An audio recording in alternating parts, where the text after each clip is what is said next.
මම දැන් ඕගොල්ලන්ට පෙන්වන්න යන්නේ බොහොම ලස්සන සංකල්පයක්.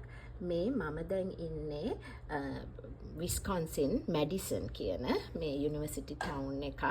ඒ ටවුන් එකේ තියෙන නේබර්හුඩ් එකක. මෙන්න බලන්නකෝ මේ අපි ඉන්න මගේ යාළුවගේ ගේ ඉස්සරහ තියෙන ගෙදර පුංචි ලයිබ්‍රරි එකක්. මම මේ එළියට ගිහිල්ලා නෙමෙයි මේ වීඩියෝ එක කරන්නේ.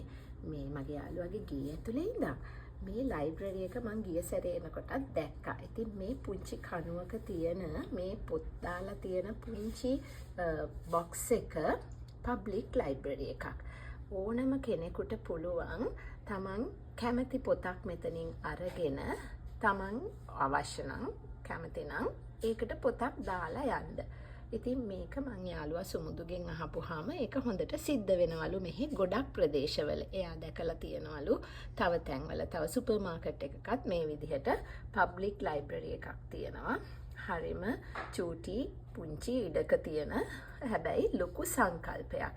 ඉතින් පොදු අයගේ පරිහරණය සඳහා මෙයාගේ මේ ගෙදර කෙළවරේ ගාඩන් එකේ මේ තියලා තියෙන පොත් ටික ඕනම කෙනෙකුට ඕනම වෙලාවක අරගෙන කියවලා ඕනනම් ගෙනත් දෙන්න හරි වෙන පොතක් මේ වෙනුවට දාලා හරි යන්න පුළුවන්. ඉතින් මෙහෙම නේබර්හුඩ් එකක මේ වගේ දෙයක් තියෙනක බලන්න කොච්චර ලස්සනද කියලා. ඉතින් මම හැබැයි පහුගිය කාලෙක ඇහුවා ලංකාවෙත් දුම්රිය ස්ථානයක මෙහෙම දෙයක් සිද්ධ වෙනවා කියලා.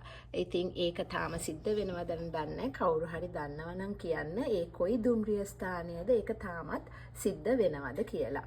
මේ මැඩිසන් විස්කොන්සින්